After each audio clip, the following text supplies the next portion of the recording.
Assalamualaikum dear learners and students. In today's lecture we will study and learn passive voice of tenses. But remember one thing, this is the second part of first lecture.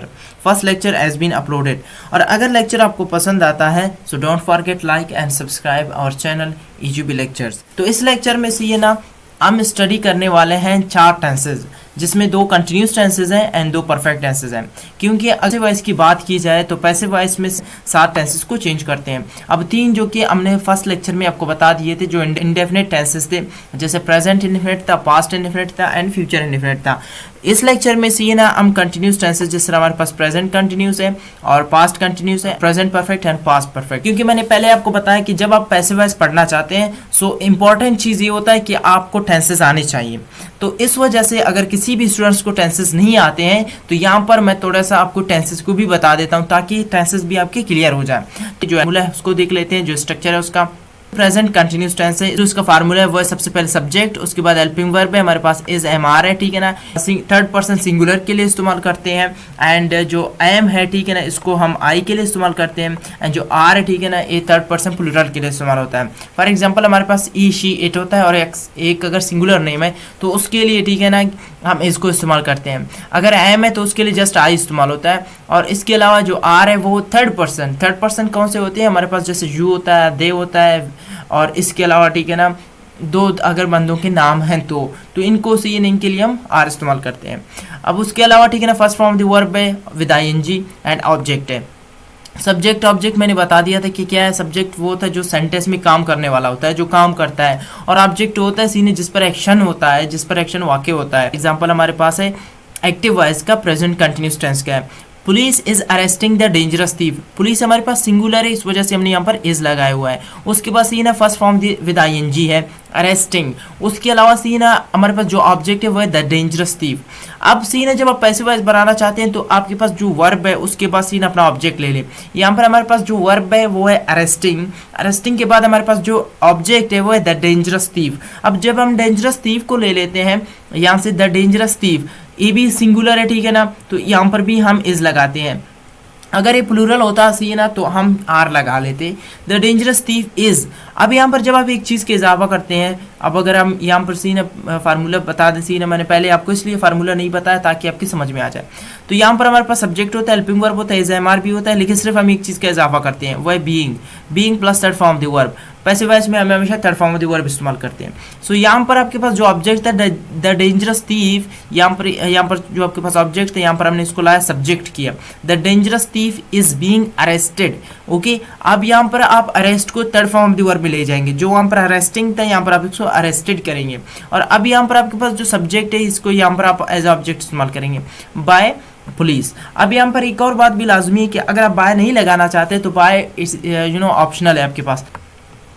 अच्छा, उसके अलावा सी second sentence अगर हम देख लें, government is assisting the idle people of Sindh and Balochistan. तो the idle people of Sindh and Balochistan are being assisted by the government. देखिए यहाँ पर सी हमारे पास गवर्नमेंट सिंगुलर तो हमने इज लगा लिया, यहाँ पर हमारे पास डबल आ गए सी यानी ऑब्जेक्ट हो गए, ऑब्जेक्ट प्लूरल हो गए। जैसे सिंध एंड बलूचिस्तान को हमने कंबाइन करके 2 इस्तेमाल किया तो यहाँ पर हमने आर इस्तेमाल किया। अब जिस तरह सी ना आपने कंटिन्यूस टेंस, जिस तरह आपने प्रेजेंट कंटिन्यूस को समझा, बिल्कुल ये भी उसी तरह है। सिंपल यहाँ पर एक चेंजिंग है, जिस तरह हमने ऊपर बात की थी इज एम आर की, यहाँ पर सिर्फ हमारे पास वाज वर आता है और कोई चेंजिंग नहीं है। सी है ना, जिस तरह एक्टिव है सी ना उसी तरह पैसिव होगा, लेकिन सिंपल सी हम यहाँ पर हम थर्ड फॉर्म इस्तेमाल करेंगे और बीइंग इस्तेमाल करेंगे पैसिव वॉइस में। हमारे पास एग्जांपल है ई वाज डिलीवरिंग द लेटर्स। अगर इसको प्रेजेंट कंटिन्यूस में ले जाए तो E is delivering the letters. देखो कोई भी चेंजिंग नहीं, सिर्फ हेल्पिंग वर्ब को हम तब्दील करते हैं। तो इसी हेल्पिंग वर्ब को हम यहाँ पर भी दोबारा तब्दील करेंगे। द लेटर्स प्लूरल हो गए तो हम वर लगाएंगे, प्लूरल के लिए हम वर लगाते हैं और सिंगुलर के लिए हम वाज लगाते हैं पास्ट कंटिन्यूस में। तो the letters were being delivered, third form of the verb आ गया और उसके अलावा सी ने बाय हिम आ गया। बहुत ही आसान है, ठीक है ना, इसका सीखना कोई भी कंफ्यूजन नहीं है। सिंपल आपको करना क्या है कि सब्जेक्ट को ऑब्जेक्ट में ले जाना है, ऑब्जेक्ट को सब्जेक्ट में ले आना है, third form of the verb इस्तेमाल करना है, और अगर कंटिन्यूस टेंसेज हैं तो यहाँ पर बीइंग आपको इस्तेमाल करना है। सेकंड से एग्जांपल हमारे पास है you are wearing eye glasses. हमारे पास सब्जेक्ट यू है, ऑब्जेक्ट आई ग्लासेस है, हम आई ग्लासेस को लेते हैं। आई ग्लासेस सिंगुलर है या प्लूरल है? अगर सिंगुलर है तो वाज लगाते हैं, अगर प्लूरल है तो हम वर लगाते हैं। तो ये हमारे पास आई ग्लासेस जो कि प्लूरल है तो हम वर लगाते हैं। उसके बाद सीन क्या आएगा, कंटिन्यूस टेंस है तो बीइंग हम लगाएंगे। उसके बाद third form of the verb आएगा, वेयर का वर्न है seen, eye glasses were being worn by you, ठीक है ना।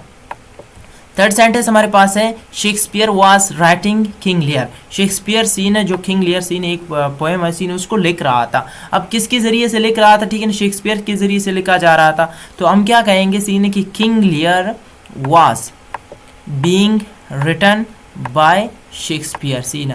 बहुत ही आसान है सीन है, पैसिव वॉइस को सीखना कोई भी मुश्किल नहीं है। अगर आपको टेंसेस आते हैं अच्छी तरीके से then you can understand it 100%।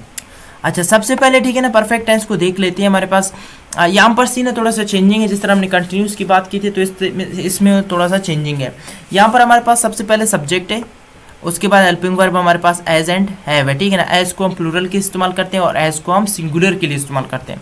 उसके बाद third form of the verb में बहुत ही आसानी होता है किसी को जब प्रेजेंट परफेक्ट या पास्ट परफेक्ट की टेंस को जब पैसिव वॉइस में चेंज करना होता है, क्योंकि यहाँ पर पहले से third form of the verb मौजूद है, मेंशन होता है पहले से आपको। अब आपको सिंपल ये काम करना होता है कि आपको क्या करना है, आपको सिर्फ बीन लगाना है। ओके, अब मैं आपको आगे बताऊंगा। सब्जेक्ट को हम ले लेते हैं सीना, हेल्पिंग वर्ब है, ठीक है ना, एज एंड हैव बिल्कुल सीना सेम इसी तरह, सिर्फ been third form of the verb. Okay, अब एग्जांपल्स देख ले जरा।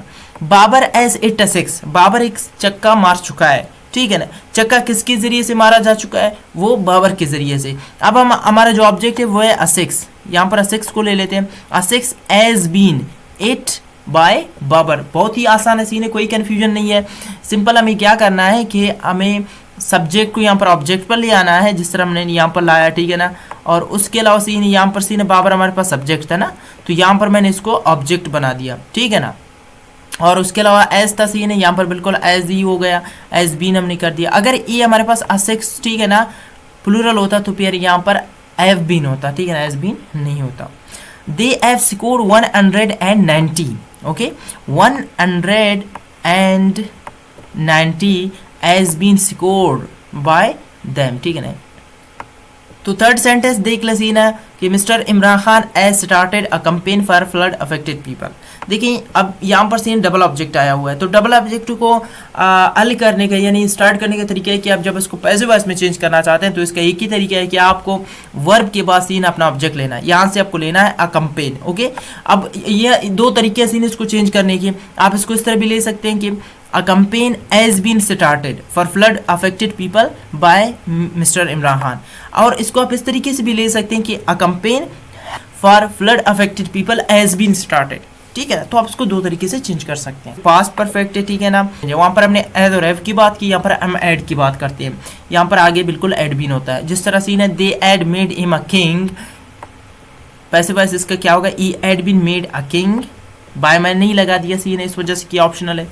Someone had picked my pocket, my pocket had been picked by someone। यहाँ पर एक और चीज़ आपको याद रखना है, अक्सर सीन है जब आप पेपर पढ़ते हैं, न्यूज़पेपर्स पढ़ते हैं, तो वहाँ पर सीन है ये दिया जाता है कि बैंक वाज रॉब्ड, तो जब आप उसको एक्टिव में ले आते हैं सीन है तो वहाँ पर आप someone इस्तेमाल करते हैं, ठीक है ना, someone, anybody, etc।